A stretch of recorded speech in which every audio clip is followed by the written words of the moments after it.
That's why we're here, is to create beautiful things in this world, or the things we're desiring. Like, that is the purpose of it all.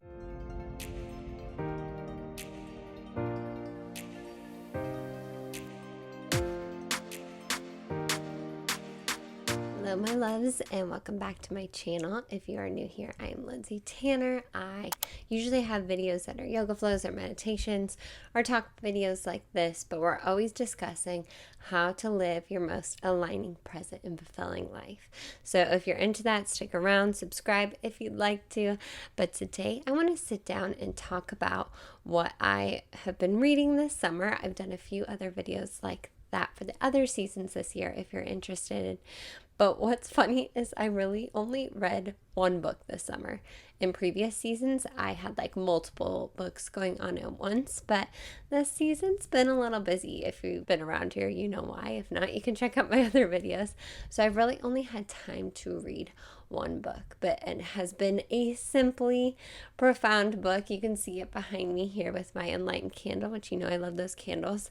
It is Ask and It Is Given by Abraham Hicks. Now, I've been a long time listener and follower and embodying, that's a word, of Abraham Hicks. If you don't know who they are, Google it. You're on YouTube, search it, search their story, deep dive into it if that feels right to you.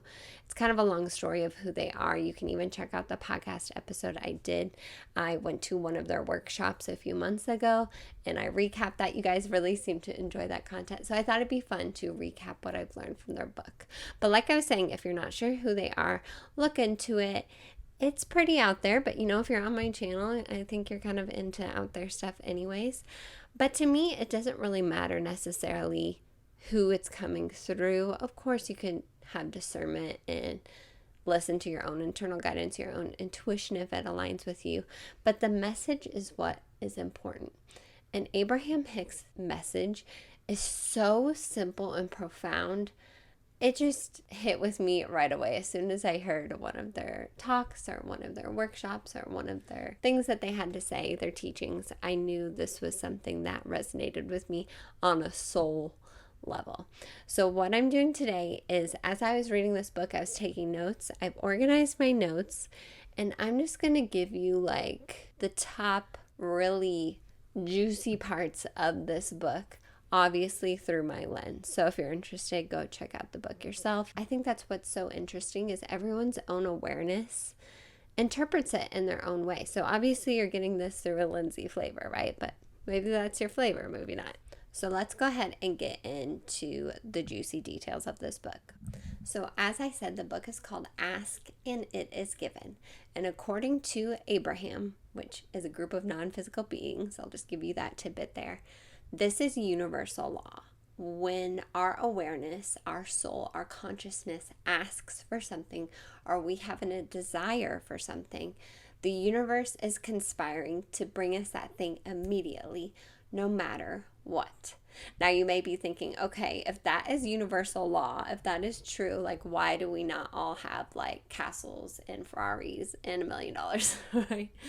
Well, the major component that gets in the way of us receiving what we're asking for is our own allowance of the thing. So many of us, myself included, those of you watching, it's human nature. We have a lot of resistance just built up through our experience and taking on other people's stuff. Like, we just have a lot of resistance towards the thing. And according to Abraham Hicks, that's the only thing blocking us from receiving what we want in this life, is our resistance. I direct quote from the book: the only thing that ever prevents you from receiving something that you desire is your habit of thought that is different from your desire. It's never something external. And by the way, I'm looking at my notes here. I had to have notes for this. So many takeaways. It's just such an interesting way to look at life. And I've always felt this to be true. Like, really the only thing holding us back from going after the things we want in this life is ourselves and our thought patterns. And I don't want you to listen to that right away and get like panicky about your thoughts. I think that's like the shadow side of this work. And I think that's like a not useful way that people take this work is they just get too obsessive about their thoughts. But something else they said that I found so interesting, a point that they harp on a lot, is that we are so free. We are so free in this existence that some of us choose bondage. Now that's a spicy way to start off here, but think of it this way. So many of us live in a quote unquote prison of our own thoughts, our own limiting beliefs. And this book really helps you learn how to identify those limiting beliefs, identify that resistance, and work through it so you can call in the things you're wanting in this life. Because according to Abraham Hicks, that's why we're here, is to create beautiful things in this world, or the things we're desiring. Like, that is the purpose of it all, along with this joy, which we're going to get to all that stuff. I hop around so much because I get so excited about this stuff, but we're going to get to each one of those points. So basically, when it comes down to it, your vibration or your feelings are your point of attraction, not the physical things you have in your life. It is your feelings and your vibration that is attracting all the other things into your life, not what you already have. So a huge component of Abraham's work are your emotional guidance system. So these are your feelings, your emotions, and getting in tune with your emotions. Low-key is something we're all working on, right? We're never really taught that. Hopefully that's changing. I think it's changing. But a lot of adults I know can really struggle with just even identifying our emotions or acknowledging our emotions. But our emotions are key because they tell us if we're in alignment or not in alignment with the things we're desiring, if we're connected or not connected to source energy, to life force energy. So basically what Abraham teaches in this book is if you have positive feelings, so I think we can all identify what positive feelings are, like love, appreciation, happiness, even contentment. You are in line with your desires. You are an allowance of your desires. You don't have any resistance towards your desires. Now, on the flip side of that, when you have negative emotions, you have resistance towards your desires. You are not connected to source energy, and you're just in non-allowance, basically. Now, something I want to point out here, and I think a lot of people can misinterpret this, and again, this is Lindsay's own way of interpreting this, is negative emotions aren't bad. They are not bad. They are part of this human experience, and they are so necessary. Why are they necessary? Because they point out when we are not in alignment with ourselves, when we're not in alignment with our desires, which is beautiful. They reroute us. They're not to be ignored. They're not to be suppressed. They're not to be invalidated. We can do all of those things. We can validate, acknowledge, and feel our feelings, and then work our way back towards getting in the flow, getting in connection with source energy and working towards our desires. So I don't want anyone to listen to this and feel like you can never have negative thoughts. No, that is totally not the point of this. You can have negative thoughts and don't beat yourself up when you do have them. That doesn't mean you're going to attract all these negative things. No. Huge misconception in my book, in the way I interpret it. Your negative feelings are so important because they let you know when you've gotten off course. You can feel those feelings and get back in alignment with your desires. And we'll talk about practical ways you can release resistance and feel those feelings later in this video, so make sure you stay tuned for that. Now, another point Abraham makes is that we as humans are on the leading edge of the universe.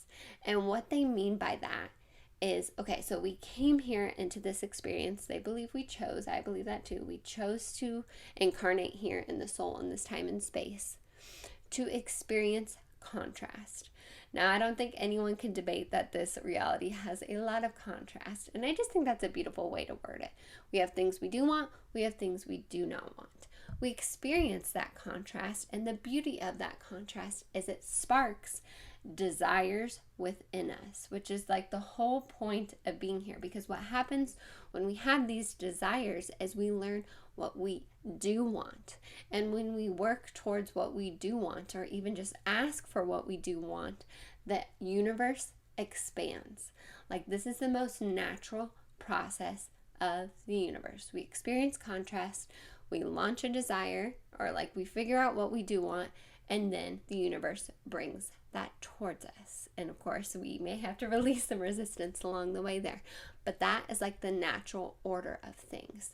And going after our desires feels so good. Doesn't it feel so good when you like go after something you want, or you ask for something that you want, or maybe you release something that is holding you back from what you want? That is because that is the most natural thing we can do.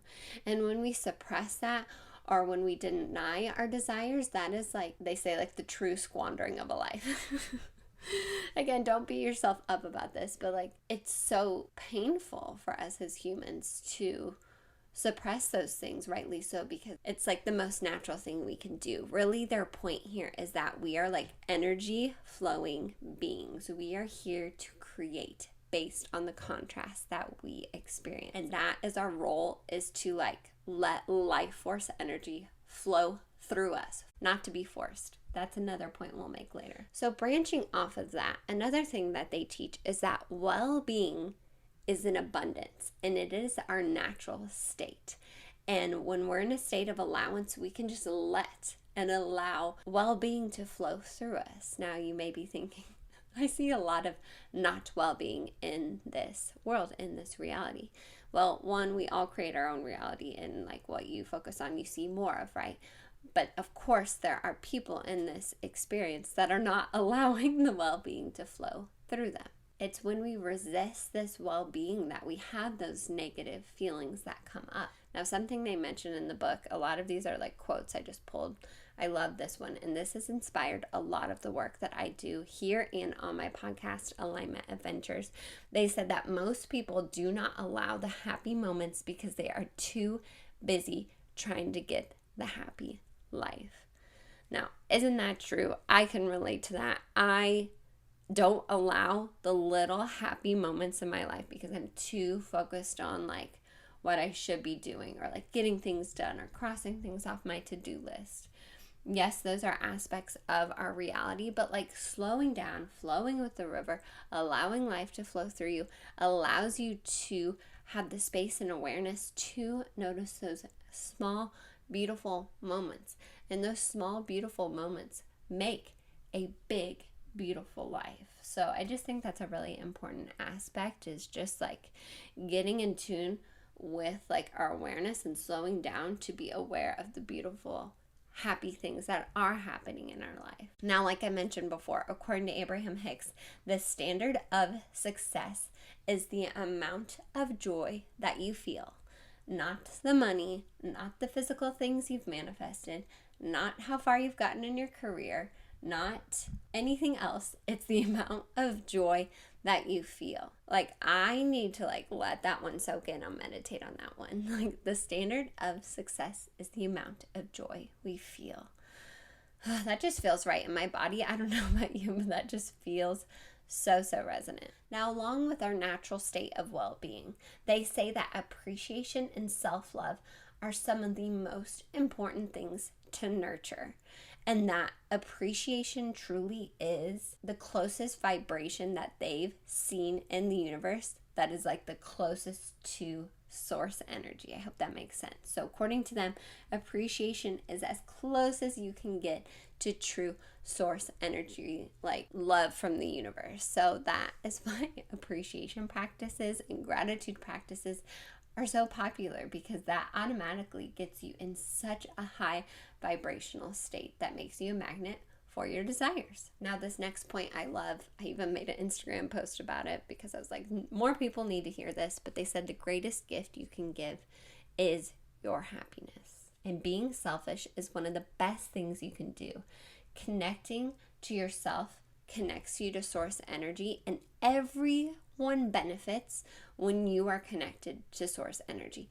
Everyone in the universe. So like, a lot of times we can prevent ourselves from doing things that like benefit us because we think it's selfish. Like, that's such a, again, shadow side of this. But truly, like, filling your own cup up, putting your own oxygen mask on first is the key. Like, connecting with yourselves connects you to source energy. And truly, we are all connected from that aspect. Like, we are all different facets of consciousness. So when you connect into that energy, you're helping everyone else. So just remember that, like, this work is not selfish, or like being selfish is one of the best things you can do for everyone else. And I just think that's an important reminder and something we need to normalize a little bit more. Now, this next quote I thought was really powerful. They said, "The basis of life is freedom, the result of life is expansion, and the purpose of life is joy." I think I might write that somewhere and post it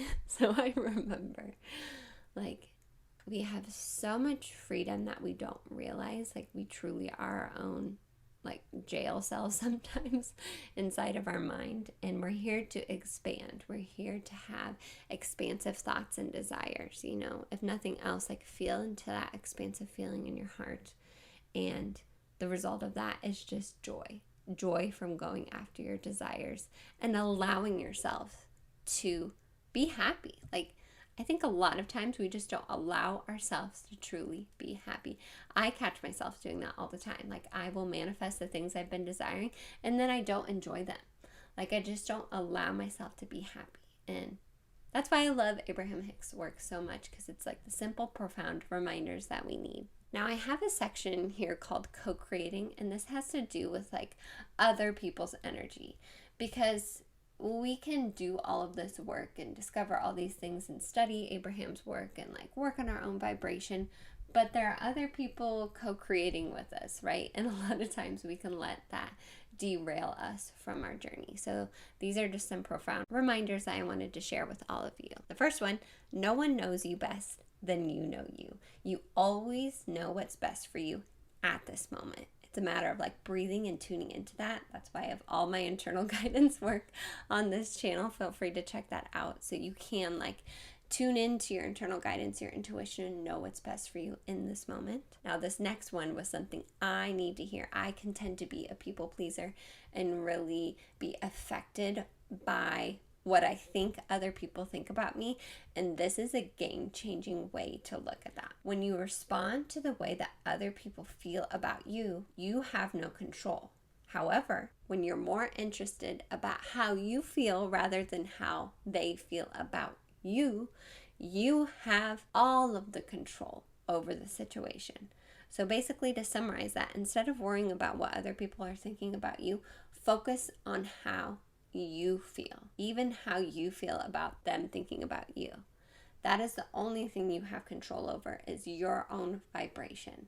So that was just such a freeing way to look at that. Like, whenever I think someone is judging me, or whenever I think someone is thinking negatively about me, like, focus on how I feel in the moment, and that's what's going to change my experience and potentially even change their experience. But again, that's like not the point. We can't like vibrate for someone else. We can't emote for someone else. We cannot change someone else's experience for them. They are the own sovereign creators of their experience.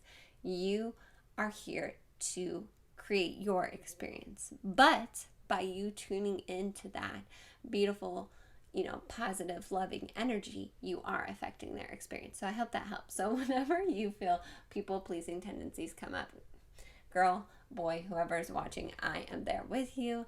Just remember, it's about tuning back into how you feel about the situation, and you have control over that, how you feel about how other people feel about you. Another great point that Abraham makes is that we live in such a diverse universe.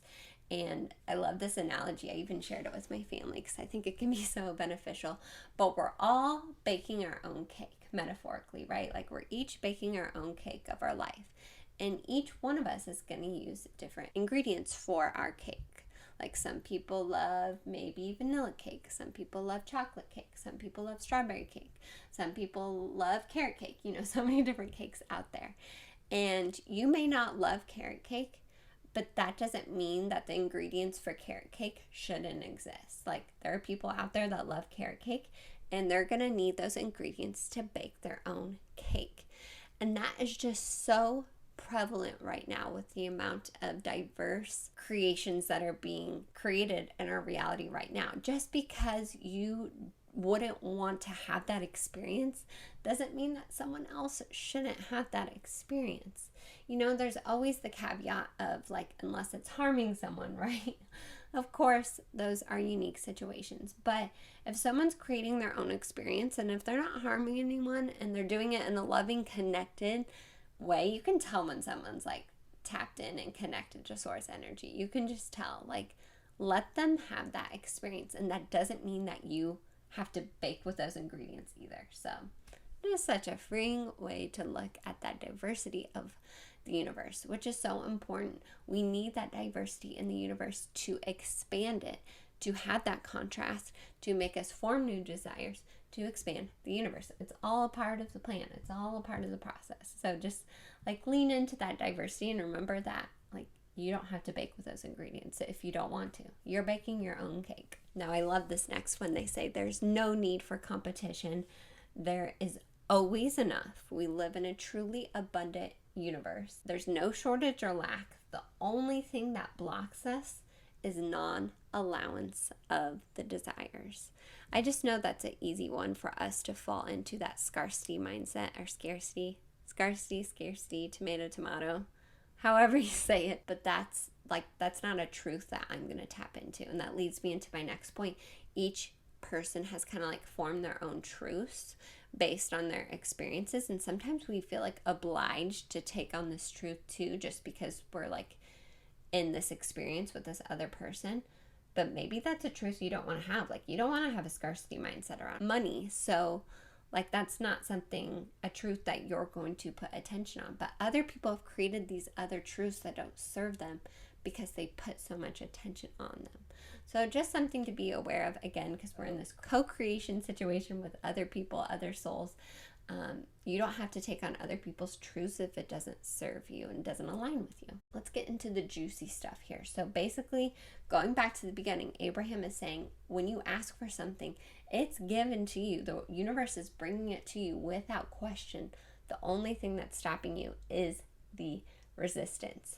So how do we release resistance? I've got so many ways to help you with that. So of course, you can always check out the book. They have 22 different processes that you can like practice to help you release resistance. But I'm going to share some ones that really stuck out to me. Now, this first one is just like a fun reminder. They said you cannot be stuck. Energy is always in motion. So if you feel like you're stuck in a situation, find an unfamiliar way to look at that situation, or find unfamiliar thoughts around that subject. And I just had someone talking about this on the podcast. So again, so synchronistic. If you want to check out Alignment Adventures podcast with Petra Brunbauer, she was talking about just like disrupting thought patterns, because it's so easy to slip into those familiar thoughts, those familiar ways of thinking about something.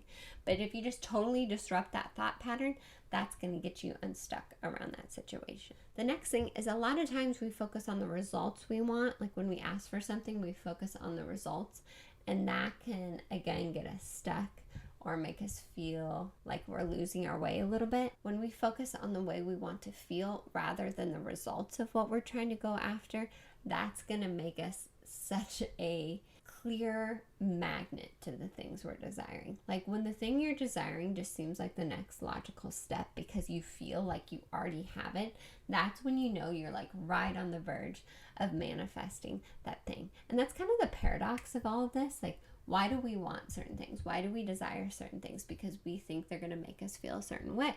Well, the beauty of it is that you can feel that way already. You're free enough to feel that way whenever you want. So when you feel that way, that's when the thing comes into your life. So it's all about just like feeling as good as we can. Not making negative emotions the enemy, because they're not. Negative emotions are a part of this experience and they're so useful.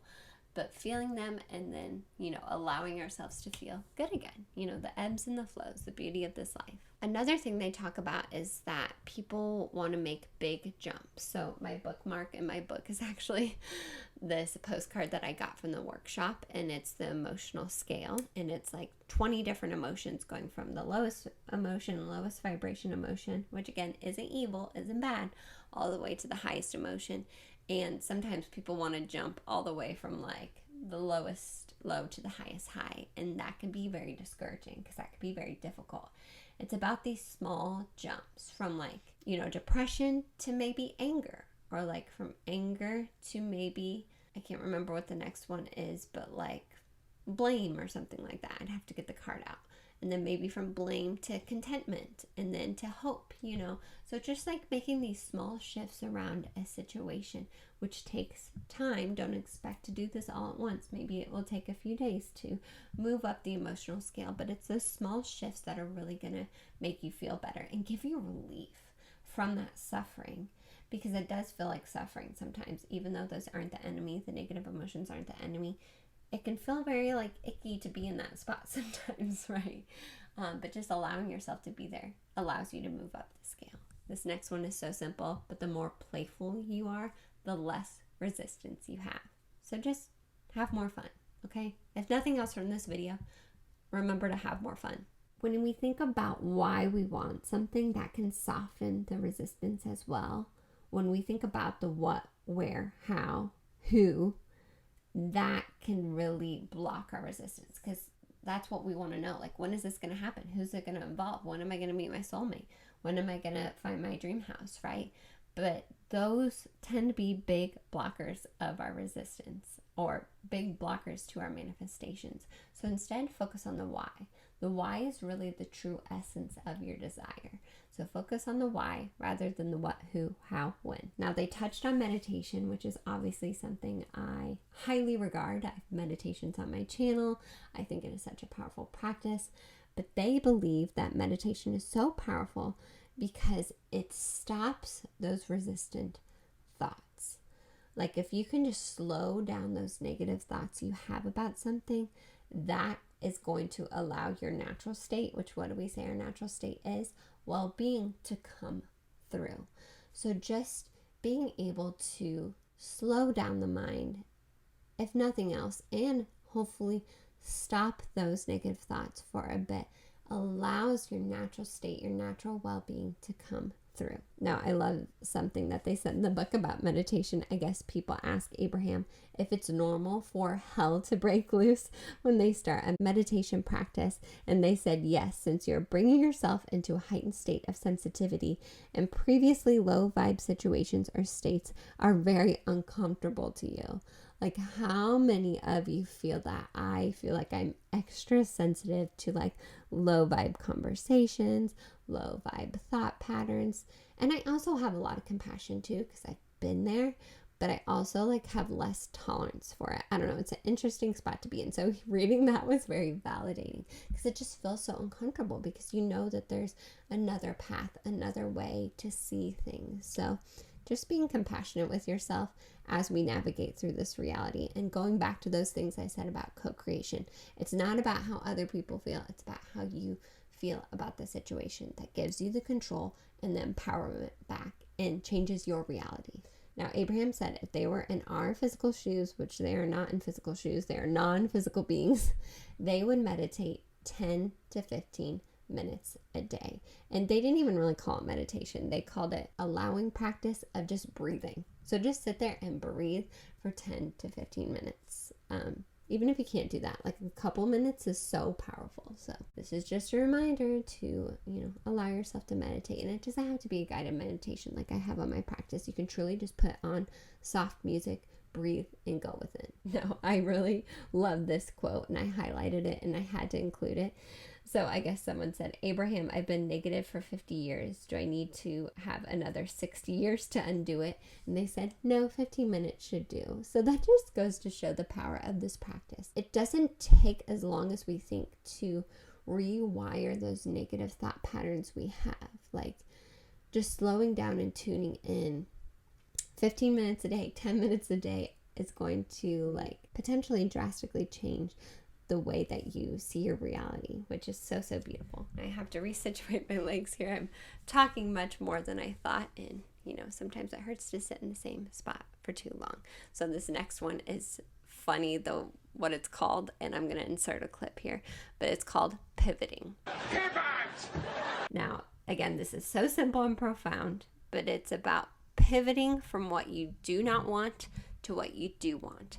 So many times we devote all of our attention and focus on what we do not want, or the lack of what we want, rather than focusing on what we do want. So when you do have negative emotion coming up, that's usually because you're focusing on what you do not want. First, acknowledge it. Second, think it. Third, feel it. And then go back to focusing on what you do want. So it's not about suppressing those negative thoughts, about suppressing those negative feelings. Acknowledge them. Thank them, saying thank you, guilt, for coming up. Thank you, anger, for coming up and reminding me this is what I do not want, or that I'm focusing on something that I do not want to call into my reality. And then pivot back to what you do want. Just like Ross Geller. This next one's really simple, but also is going to be really powerful. Replace earn with allow. We don't really need to earn anything in this reality. We are all worthy beings of everything that we are desiring based on the contrast that we're experiencing. So just simply replace earn with allow. That's something I'm going to start implementing like right now. There truly is nothing holding you back besides contradictory thoughts to what you're desiring. And our emotions let us know when we had those contradictory thoughts. So again, thank our negative emotions. Thank them for shining light on these thought patterns that we have that are not serving us, that are not aligned with source energy, not aligned with our desires. Thank you, guilt, fear, whatever, for showing up. I'm glad you're here, and I choose again. Now, these last few tidbits for you are just fun and magical to play around with. They said less looking around and more imagining. I feel that. I've always been a daydreamer, so that's a good reminder to like focus less on what other people are doing, less comparison, less like desiring of what other people are doing, and more imagining for myself. Like really let that creativity and imaginary muscle that we have from childhood out again, and like go and journal about like your dream life or something you're really wanting to manifest. Like imagine more, compare less, or look around less. This last one I really need to hear like a lot. It says you will never get there, so enjoy the journey. We are eternally expanding beings. Awareness will always be asking, and the universe will always be answering. There is no spot that we need to get to. It is a continual journey, a continual expanding. So just enjoy the process of like seeing contrast, forming new desires, and releasing what you need to, or being in receptive mode to receive those things you are asking for. And most importantly, this is the last thing they said on the last page. Don't take any of this too seriously. Have more fun. These things help us remember our truth and remember like that life doesn't have to be as like tricky as we make it. Sometimes, again, we are so free. We choose bondage. Sometimes we are our own prisoners in our own thoughts. But like, don't take any of this too seriously. Don't get hung up in doing this perfectly. Don't get hung up when you have negative thoughts. Think them and go and do something fun. Have more fun. If that is the only thing you take away from this video, is to have more fun, that is a beautiful, beautiful place to live and to be. So I hope you found this video useful. I am also airing it on my podcast, which I mentioned a few times, so go and check out the podcast. We are always talking about these topics, either myself or with guests, on how to live our most aligning, fulfilling, and present life. Subscribe if you are new here for more videos like this, more meditations, more yoga flows, and share this video with anyone that you think would find it useful. But I'm sending you all so much love, all the highest vibes, and I will see you in the next video.